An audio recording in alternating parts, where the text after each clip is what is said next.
नमस्कार मित्रांनो, मी आपला कौशल सोनी. मी इथं शेगाव क्लासिक खेळायला आलो होतो.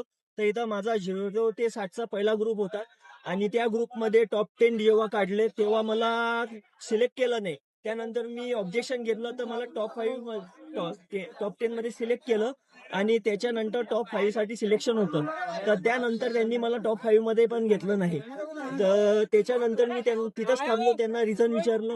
तर एक जज म्हणतात की बा मी जजिंग मध्ये नाही आहे म्हणे, आणि त्याच्यानंतर बाकीच्यांना विचारलं तर बाकीचे म्हणतात की बा आम्ही आयोजक आम्ही याच्यात पडू शकत नाही. तर त्याच्यानंतर मला इथं कोणत्याच प्रकारचा न्याय मिळाला नाहीये. आणि मी जेव्हापर्यंत म्हणजे कमीत कमी मी 2 तास झाले पुऱ्या थंडीत उभा होतो, कोणी भेटायला आलं नाही. मी सगळ्यांना कॉल केले, कोणी आलं नाही. आणि त्यानंतर मला 5 वर्षाची बॅन करायची धमकी देऊन राहिले. जर प्लेअर खेळलो नाही तर हे कॉम्पिटिशन कोणत्या कामाची आहे? असंच जर तुम्हाला तुमच्या मुलांनाच बक्षिसं द्यायची आहेत तर पण त्यांच्यासाठीच कॉम्पिटिशन भरवा. ना इथं कोण्या जज पॅनलनं चांगलं जजिंग केलं ना काही.